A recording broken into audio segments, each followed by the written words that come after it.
Assalamualaikum warahmatullahi wabarakatuh.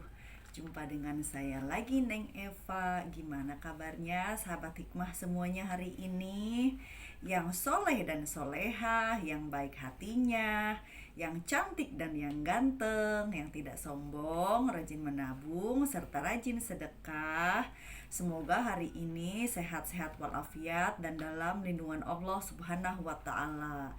Dan semoga kita semuanya mendapatkan kucuran rahmat, keberkahan, dan keridhoannya, serta mendapat syafaat baginda Rasulullah Shallallahu Alaihi Wasallam, baik ketika di dunia maupun di akhirat kelak. Amin, amin, amin ya robbal alamin.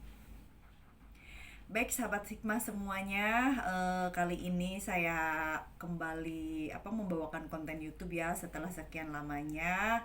Dan sebelumnya saya akan mengingatkan bahwa konten YouTube ini dibuat tidak untuk merendahkan siapapun, justru untuk kita belajar bertumbuh dan berkembang atau berbenah jiwa setiap harinya ya, karena seperti halnya halaman rumah atau suatu tempat pekerjaan kita atau apapun gitu kan, kalau tidak dibersihkan itu kan kotor gitu, acak-acakan. Nah, jiwa juga sama seperti itu, perlu pembersihan, perlu penyembuhan, dan perlu pembenahan gitu kan setiap harinya, baik tata letak ataupun kita bersihkan dari debu-debu noda kehidupan gitu ibaratnya.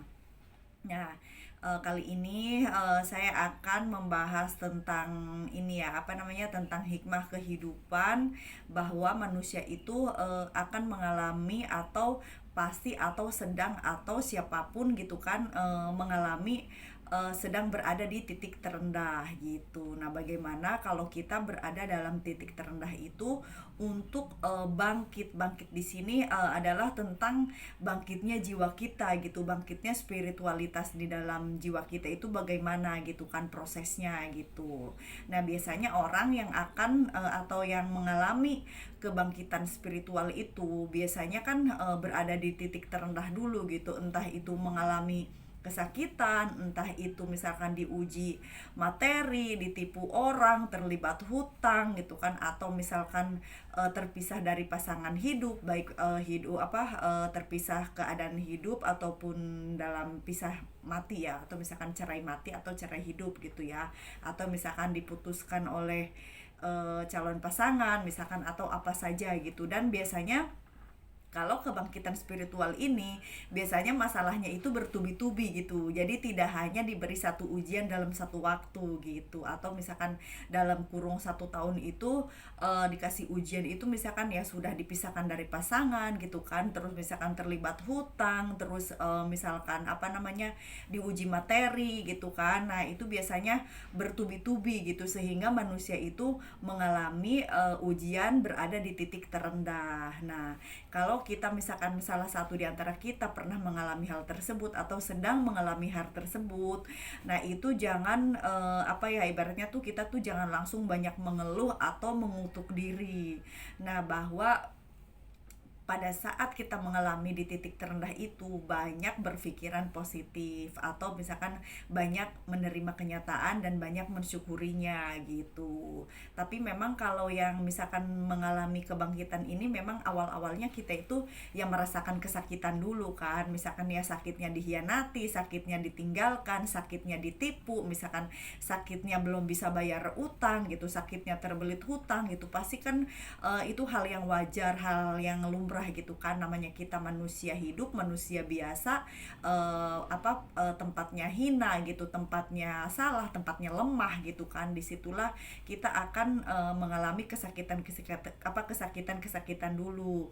Nah, dari kesakitan itu kita merasakan kesakitan. Kalau sudah merasakan sakitnya diuji seperti itu, baru kita ingin sembuh kan, ingin sembuh dan ingin misalkan beranjak lepas dari ujian ini. Nah, bagaimana caranya gitu kan?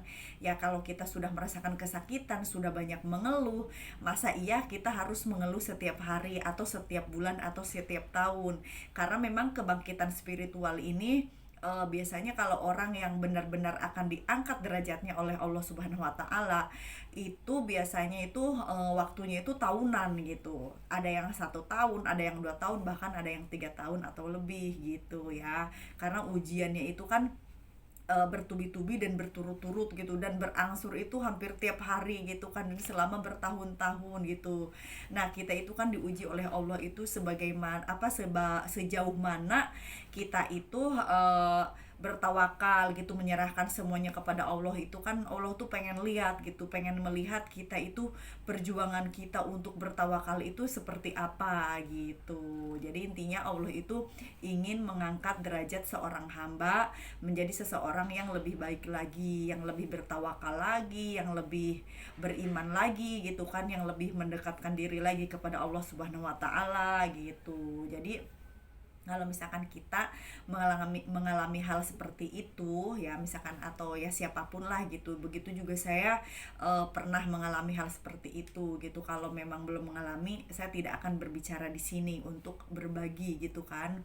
Nah, itu memang apa ya, ibaratnya tuh diuji tuh nggak berhenti berhenti gitu loh, terus terus dan terus gitu, sampai sakitnya pun ya untunglah gitu, misalkan tidak mengguris pisau di tangan, atau misalkan tidak bunuh diri di pohon toge gitu kan, atau misalkan bunuh diri di pohon cabe gitu. Nah, itu memang kita berada di titik terendah itu memang untuk ya kita bangkit gitu. Setelah bangkit untuk kita sadar gitu.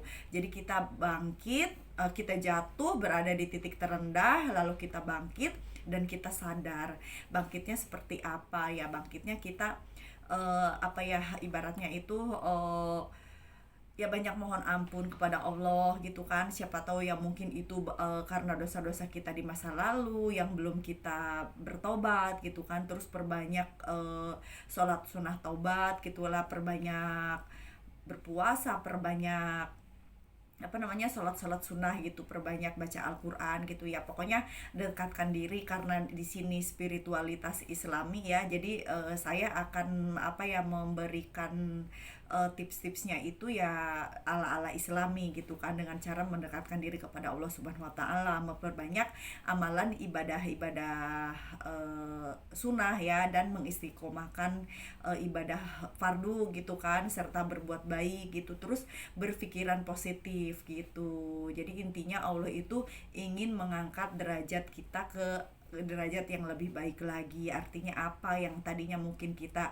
malas ibadah jadi rajin ibadah, yang tadinya suka zolim ya menjadi baik, yang tadinya misalkan baik menjadi lebih baik lagi, yang tadinya mungkin lebih baik ya mungkin akan diangkat menjadi yang lebih dan lebih baik lagi, terus dan terus. Karena memang hidup itu kan ujian, kita itu harus terus berjuang menanjak ke level yang tinggi gitu. Nah, untuk menanjak ke level yang tinggi itu, misalkan untuk kita berada di puncak gunung itu, kita itu kan harus menanjak gitu kan, dan di dalam tanjakannya itu, selama menanjak itu pasti ada halangan dan rintangan dan juga ujian gitu, tidak mudah. Makin tinggi yang kita capai itu, dan ujiannya pun ya makin hebat juga gitu kan.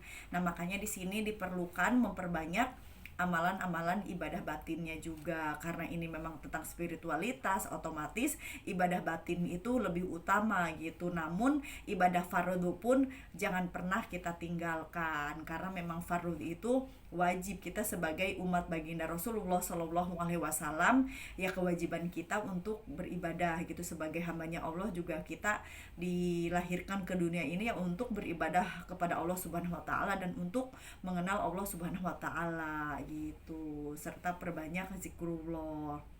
Nah, biasanya memang untuk ujian kebangkitan spiritualitas ini ya, kebangkitan spiritual gitu, kebangkitan jiwa, untuk kita sadar untuk apa kita dilahirkan ke muka bumi ini. Nanti biasanya kita akan mendapatkan pencerahan-pencerahan gitu. Dan biasanya memang orang yang sedang mengalami kebangkitan spiritual itu, kalau bahasa kasarnya itu lagi apes gitu, apesnya itu hampir tiap hari, bahkan bertahun-tahun gitu, mengalami kesialan atau keapesan gitu. Nah, itu hal yang biasa bagi orang yang sudah mengerti atau yang sudah berada di fase ini gitu kan.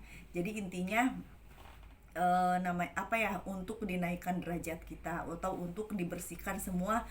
Sorry, mohon maaf. Ada kesalahan teknis, saya batuk sebentar ya, maaf karena kurang minum, lupa. Oke, kita lanjutkan lagi. Jadi intinya, kalau kita sedang mengalami kebangkitan spiritual, atau misalkan bahasa kasarnya itu lagi apes atau lagi sial gitu kan, nah itu jangan ditambah-tambah lagi dengan keluh kesah yang berkepanjangan. Justru kebangkitan spiritual itu kita digembleng jiwanya untuk menjadi orang yang lebih spiritual. Artinya apa? Banyak menjalankan ibadah-ibadah batin dan jangan meninggalkan ibadah dohir. Jadi di situ akan timbul juga kesadaran bahwa memang kita itu akan lebih mengerti tentang kehidupan ini dan untuk apa kita diciptakan ke dunia ini gitu. Jangan-jangan memang ada tugas khusus dari Allah Subhanahu wa taala gitu kan. Nah, tugas khusus itu ataupun tugas umum ya, namanya tugas, semuanya harus kita jalankan dengan baik gitu. Oke. Nanti kita lanjutkan lagi lebih luas lagi karena waktunya sudah 11 menit. Saya mohon maaf kalau ada kekurangan dan kesalahan dalam menyampaikannya, karena saya hanya manusia biasa yang belajar dan terus belajar. Ambil baiknya dan buang buruknya, dan juga semoga bermanfaat. Minal aidin wal faidin, mohon maaf lahir dan batin. Wassalamualaikum warahmatullahi wabarakatuh. Orang baik pandai mengambil hikmah, sehat lahir batin is the best.